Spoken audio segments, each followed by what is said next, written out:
Hello everyone, welcome to chemistry competition. So guys start करते हैं stereo chemistry में आज हम पढ़ने जा रहे हैं कायरलिटी।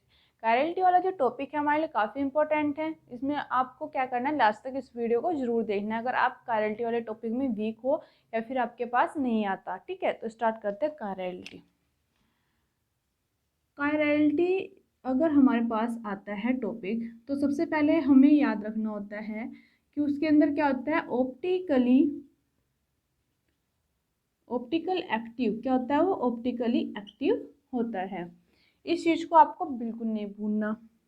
इसके बाद हमें क्या याद होना चाहिए कि रोटेशन करता है प्लेन पोलराइजिंग लाइट को।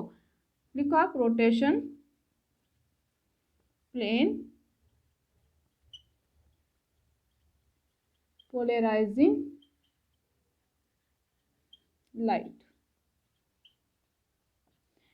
अब आपको नहीं पता होगा कि ऑप्टिकली एक्टिव क्या होता है या फिर प्लेन पोलराइजिंग लाइट को कैसे रोटेट करते हैं। इन सभी चीज़ों को आज हम यहाँ पर डिस्कस करेंगे।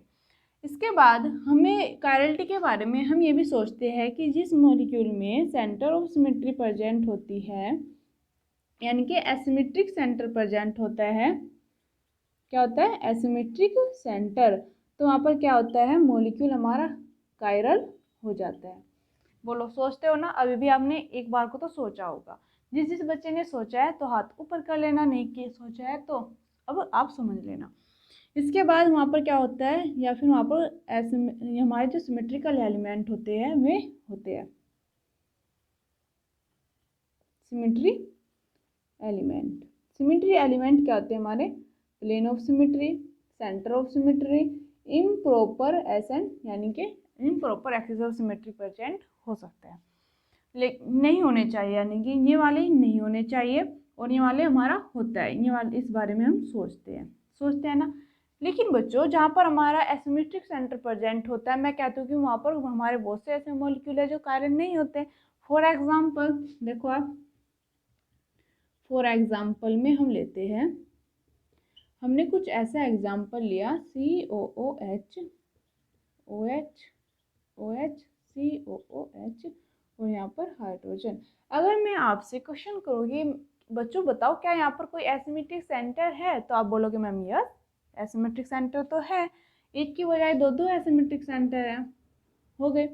अगर मैं आपसे पूछूं क्या ये मॉलिक्यूल कायरल होगा, ध्यान से देखो आप, अब भी क्या ये मॉलिक्यूल कायरल होगा?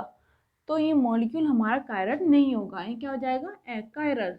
अब रीजन बताओ, रीजन क्या है इसका? कि यहाँ पर क्या है, प्लेन ऑफ सिमेट्री प्रेजेंट है। क्या यहाँ पर प्लेन ऑफ सिमेट्री प्रेजेंट है, POS, यानी कि जब हमने इसको बीच से काटा तो काटने के बाद OH को रिफ्लेक्ट करता है, COOH को रिफ्लेक्ट कर रहा है। तो यहाँ पर क्या होगी, प्लेन ऑफ सिमेट्री प्रेजेंट है, जिसके कारण ये मॉलिक्यूल क्या हो जाएगा? एकायरल। एसिमेट्रिक सेंटर होने के बाद भी मॉलिक्यूल क्या हो जाएगा? एकायरल। तो हमें एसिमेट्रिक सेंटर के बलबूते पर नहीं बताना कि मॉलिक्यूल कायरल होगा या फिर अकायरल होगा। इसके बाद हमें सिर्फ इतना याद रखना है, कायरलिटी के लिए एक चीज़ काफ़ी इंपॉर्टेंट है जो आपको याद रखनी होगी, और ये यूज में आने वाली चीज़ है। तो क्या चीज़ है? आप लिख लो, यूनिवर्सल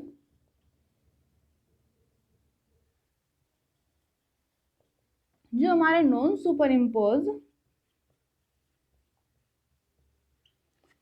इम्पोज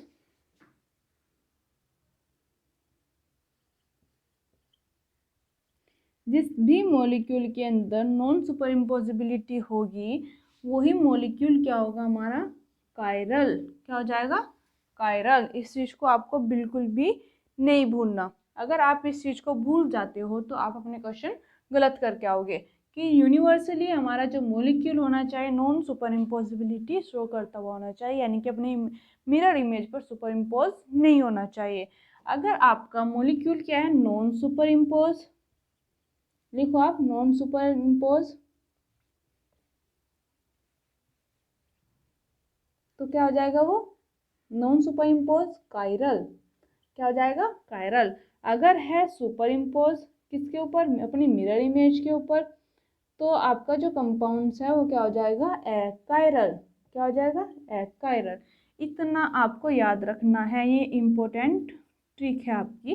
अगर आपका कोई मॉलिक्यूल अपनी मिरर इमेज पर सुपर इम्पोज हो सकता है तो वो वहाँ पर क्या हो जाएगी, आपकी जो मॉलिक्यूल की कायरलिटी है वो खत्म हो जाएगी। वो क्या हो जाएगा, मॉलिक्यूल कायरल एकायरल हो जाएगा। क्या हो जाएगा, एकायरल।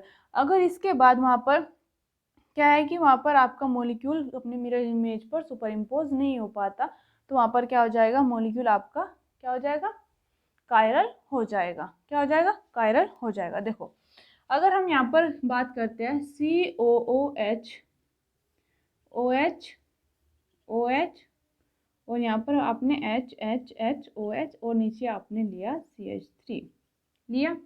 इसके बाद हम यहाँ पर क्या करते हैं, मिरर लगाते हैं। उससे पहले हम देख लेते हैं कि यहाँ पर कोई सिमेट्री एलिमेंट तो नहीं है।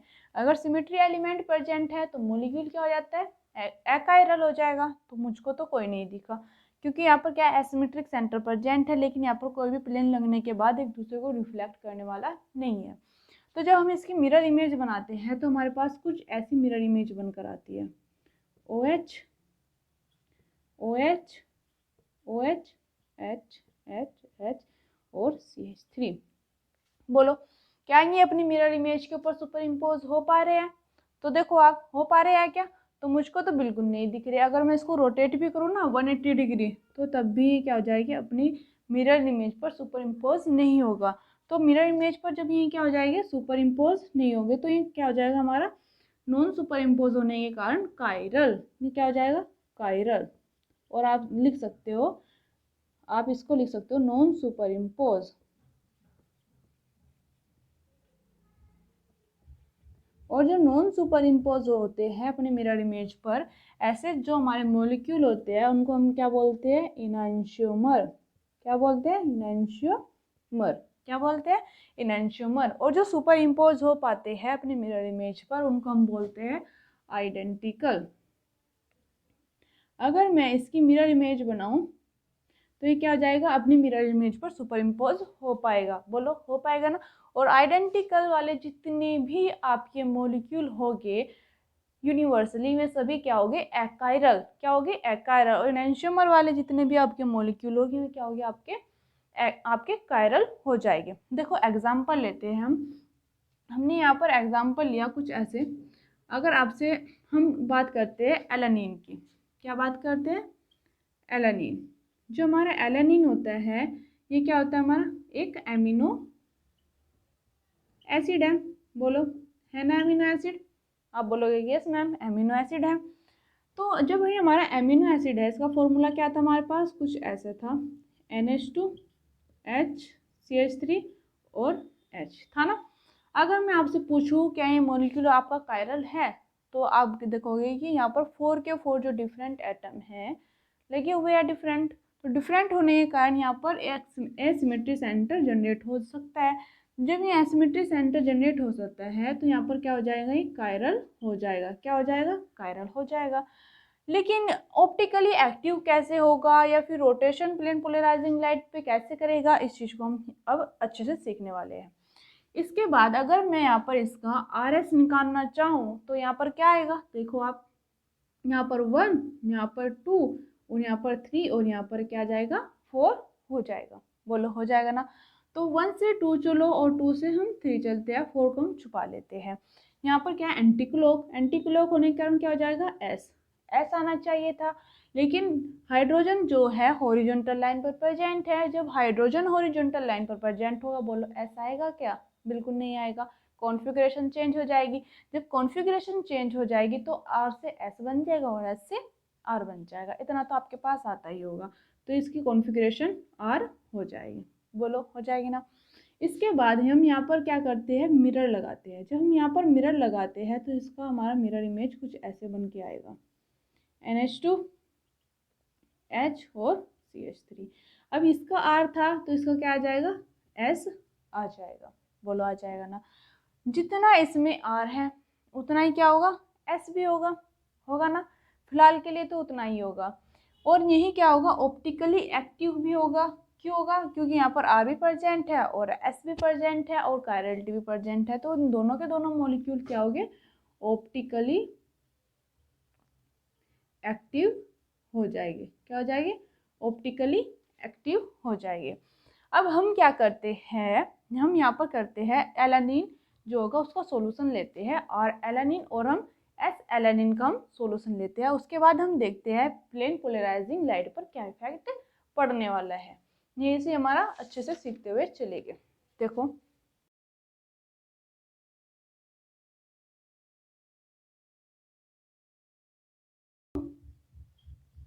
पोलैरीमीटर,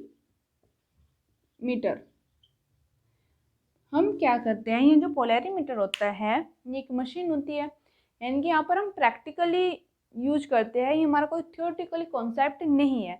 जब हम प्रैक्टिकल में जाते हैं उस टाइम पर हम पोलैरीमीटर का यूज करते हैं, और वहाँ पर हम डिसाइड कर पाते हैं एस एलेनिन और आर एलेनिन। और इसके बाद हम देखते हैं जब उसमें हम अपना सैंपल डालते हैं R alanine solution and S alanine solution हम डालते हैं अपना सैंपल, तो प्लेन पोलराइजिंग लाइट जो हमारी ऐसे सीधी होती है, ऐसे सीधी होती है, वो क्या होती है, एक बार क्या हो जाएगी ऐसे, ये हमारी क्या थी प्लेन पोलराइजिंग लाइट थी, एक बार क्या हो जाएगी left side left side rotate हो जाएगी, और एक बार क्या होगी कि हमारी राइट साइड रोटेट हो जाएगी।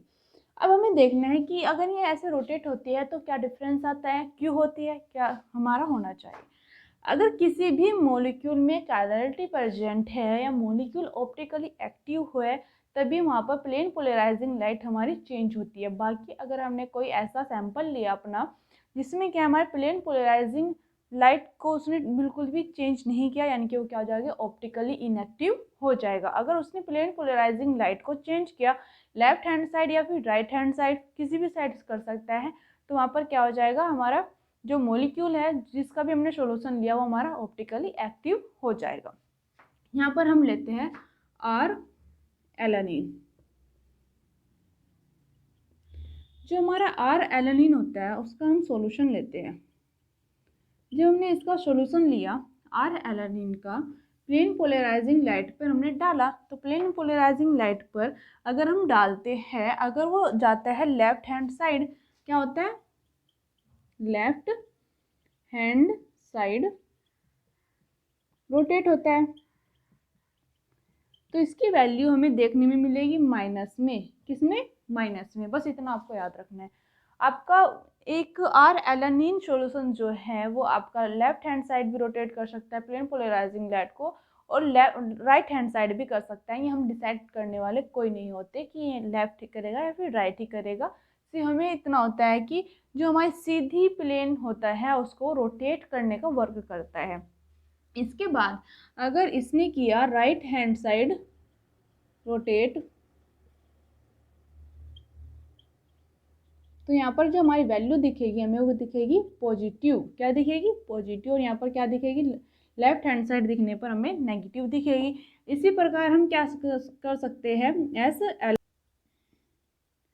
एस एलानिन का सॉल्यूशन लेते हैं, और इस सॉल्यूशन को भी हम क्या करते हैं, ऐसे ही डालते हैं।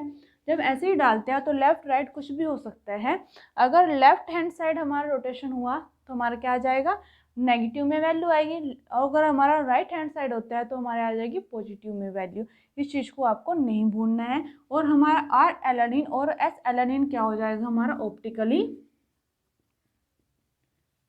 एक्टिव, क्या हो जाएगा, ऑप्टिकली एक्टिव हो जाएगा। इस चीज़ को भी आपको बिल्कुल नहीं भूलना है, ये कुछ भी हो सकता है। और ये से ही हमारा निकल कर आता है रेसिमिक मिक्सचर। यहाँ पर हमारा कुछ भी वैल्यू आ सकती है। यहाँ पर सपोज करो कि -50 आई और यहाँ पर क्या है, पॉजिटिव हमारी 50 आई है। लेकिन आपको याद रखना है जब भी राइट हैंड साइड होगा तब क्या होगा, पॉजिटिव में वैल्यू आएगी। तब भी हमारा क्या होगा कि लेफ्ट हैंड साइड होगा हमारा नेगेटिव में वैल्यू आएगी, जब हम प्लेन पोलराइजिंग लाइट पर इसको डालेंगे। तो रेसिमिक मिक्सचर में क्या होने वाला है, ये वाली चीज़ें हम देखेंगे। अब हम पढ़ते हैं रेसिमिक मिक्सचर। जो हमारा रेसिमिक मिक्सचर होता है वो क्या होता है, ऑप्टिकली इनएक्टिव। आपको याद रखना है क्या हो जाएगा, ऑप्टिकली इनएक्टिव। इसको आपको बिल्कुल भी नहीं भूलना, ऑप्टिकली इनएक्टिव आपका हो जाएगा। यानी कि वहाँ पर जितना आपका जो है प्लेन पोलराइजिंग लाइट, उस पर आपने कोई सॉल्यूशन डाला, अगर वो क्या था, लेफ्ट हैंड साइड था, अगर वो रोटेशन करने के बाद राइट हैंड साइड हो जाता है, तो अगर वो 50-50 था तो कट हो जाएगा। कट होने के बाद वहाँ पर क्या हो जाएगा, zero rotation. Plane polarising light जैसे पहले थी वैसे ही हमें बाद में देखने को मिलेगी। जो रेसिमिक मिक्सचर होते हैं क्या होते हैं, इनएक्टिव, ऑप्टिकली इनएक्टिव होते हैं। देखो हमने यहाँ पर क्या लिया, कुछ ऐसे मॉलिक्यूल लिया, यहाँ पर कोई भी कायरलिटी पहले से नहीं है, ठीक है। इसके बाद हमने यहाँ पर क्या किया, CN से अटैक कराया। जो CN हमारा न्यूक्लियोफाइल है, जब ये यहाँ पर अटैक करेगा तो ये ऐसे ऊपर चला जाएगा। तो ऐसे जाने के बाद यहाँ पर क्या है कि हमारा जो है प्लेन में है, प्लेन है ना, क्योंकि यहाँ पर sp2 है, sp2 हाइब्रिडाइजेशन होने के कारण ये मॉलिक्यूल हमारा प्लेनर है। तो CN क्या है, फ्रंट अटैक भी कर सकता है और बैक अटैक भी कर सकता है। फ्रंट अटैक अगर ये करता है तो जो हमारा ऑक्सीजन ऊर्जा है, फ्रंट अटैक करने के बाद बैक साइड चला जाएगा, और बैक अटैक करने के बाद ऑक्सीजन क्या हो जाएगा, हमारी साइड आ जाएगा, ठीक है। तो एक जब हम इसके अटैक कराएंगे 2 बार, एक बार क्या होगा, ऑक्सीजन अबव द प्लेन हो जाएगा और CN बिलो द प्लेन हो जाएगा, ठीक है। और एक बार क्या होगा कि हमारा प्लस कर लो ऐसे, एक बार हमारा क्या हो जाएगा, बिलो द प्लेन OH हो जाएगा और अबव द प्लेन न्यूक्लियोफाइल हो जाएगा, और यहाँ पर CH3 और यहाँ पर हाइड्रोजन हो जाएगा। यहाँ पर क्या कोई भी कायरल सेंटर जनरेट नहीं है, लेकिन क्या हुआ, जब हमने यहाँ पर न्यूक्लियोफाइल का अटैक कराया तो हमारे पास क्या हुआ, एक कायरल सेंटर जनरेट हो गया है। बोलो, हो गया है ना, कायरल सेंटर जनरेट हो गया है। इसके बाद यहाँ पर भी एक कायरल सेंटर जनरेट हो गया है। अब बताओ क्या ये अपनी मिरर इमेज पर सुपर इम्पोज हो पाएंगे। देखो अगर हम इनकी मिरर इमेज बनाते हैं तो हम यहाँ पर क्या कर लेंगे, इनको इंटरचेंज कर लेंगे। तो हम इनका 2 बार क्या करते हैं, इंटरचेंज करते हैं, 2 इंटरचेंज। जब हम इनके 2 इंटरचेंज करते हैं तो ये क्या हो जाएंगे, ऐसे आ जाएगा। देखो H CH3 OH और CN, बोलो आ जाएगा ना। अब जब मैं इसको फिशर में शो करूँगी तो कैसे आ जाएगा, ये प्लेन क्या है, OH ऊपर और CH3 नीचे हो जाएगा। इसके बाद यहाँ पर CH3 क्या है, अबव द प्लेन है, जिस कारण ये हो जाएगा यहाँ पर CH3 और यहाँ पर हाइड्रोजन। और जो इसकी यहाँ पर बनने आएगा 2 इंटरचेंज, तो हमारा कुछ ऐसे बन के आएगा, निकाल के देखो आप, OH CH3 CN है, सॉरी CN ना कि CH3, यहाँ पर CN है, और यहाँ पर क्या आ जाएगा आपका, CN आ जाएगा, और यहाँ पर CH3 और यहाँ पर हाइड्रोजन। अब बोलो क्या मिरर इमेज पर सुपर इम्पोज है, बोलो है तो नहीं ना, ये क्या हो जाएगा, non super impose, non super impose, non super impose है, लेकिन फिर भी क्या है, ऑप्टिकली इनएक्टिव है। क्यों, सपोज करो कि 50% आपका ये बन के आया है और 50% क्या आपका ये बन के आया है। अगर आप इसकी क्या निकालना चाहो, अब आपको निकालना है यहाँ पर इसका R और S। तो यहाँ पर 1 2 3 और 4, 1 से 2 और 2 से 3 अगर हम चलते हैं तो यहाँ पर निकल के आएगा क्या, ऐसे आ जाएगा क्लॉकवाइज R, और R ही रहने वाला है, और इसका क्या आ जाएगा S, यहाँ पर S आ जाएगा।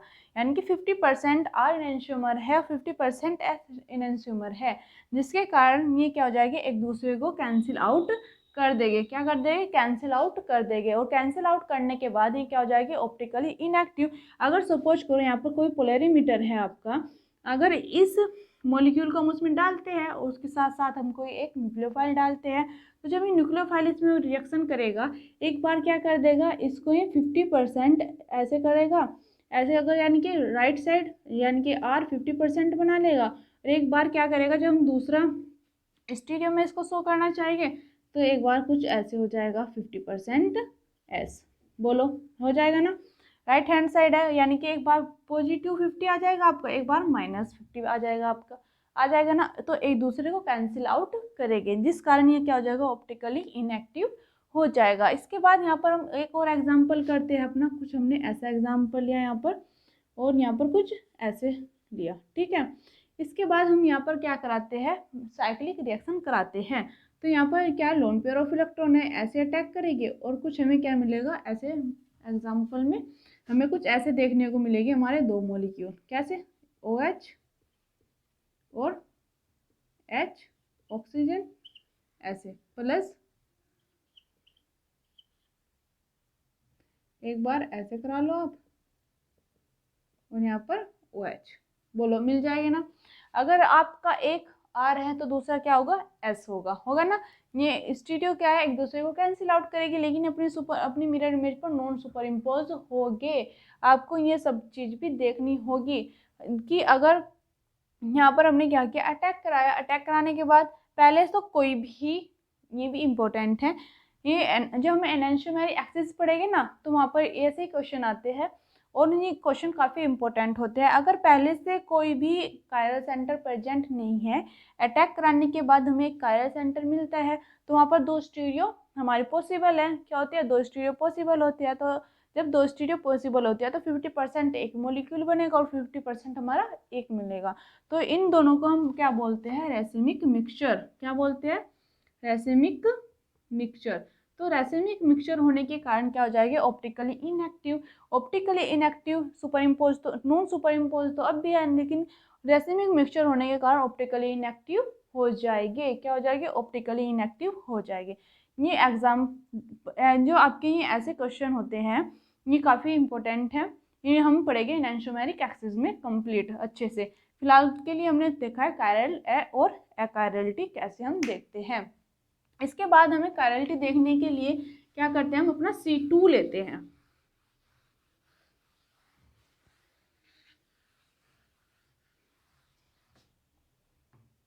तो अब हम क्या पढ़ेंगे, C2 में हमें देखना है C2 एक्सिस अगर प्रेजेंट है, क्या हमारा मॉलिक्यूल कायरल होगा या फिर हमारा क्या होगा, अकायरल होगा। तो ये आप इतना जरूर याद रखना, जिस मॉलिक्यूल में आपकी C2 प्रेजेंट है या C2 प्रेजेंट नहीं है, मॉलिक्यूल पर कोई भी इफेक्ट नहीं पड़ने वाला C2 का, चाहे C2 प्रेजेंट है या नहीं है। अगर C2 प्रेजेंट है तब भी आपका मॉलिक्यूल कायरल हो सकता है, अगर नहीं है तब भी आपका मॉलिक्यूल कायरल हो सकता है, अगर है तब भी अकायरल, नहीं है तब भी अकायरल हो सकता है। मेन इफेक्ट आपका पड़ने वाला है plane of symmetry, centre of symmetry और सिमेट्री एलिमेंट से। अगर आपके किसी भी मॉलिक्यूल में प्लेन ऑफ सिमेट्री प्रेजेंट है या फिर सेंटर ऑफ सिमेट्री प्रेजेंट है, या फिर आप बोलो SN में आपके क्या आता है, C2 आता है, S2 आता है। S2 क्या होता है आपका, इन्वर्जन। क्या हो जाएगा, इन्वर्जन। और सेंटर ऑफ सिमेट्री क्या होता है, इन्वर्जन ही तो होता है। तो इसलिए हम इम्प्रॉपर एक्सिस ऑफ सिमेट्री पर ज़्यादा वर्क नहीं करते। और जो हमारा SN होता है वो क्या होता है, हमारा सिग्मा यानी कि प्लेन ऑफ सिमेट्री। बोलो, जब हम ग्रुप थ्योरी पढ़ेंगे ना तो ग्रुप थ्योरी में डिटेल से इनको हम पढ़ेंगे। तो आओ, अगर हम यहाँ पर एग्जाम्पल के लिए हम यहाँ पर कुछ ऐसे लेते हैं, यहाँ पर फ्लोरीन लिया और यहाँ पर क्या लिया, ब्रोमीन।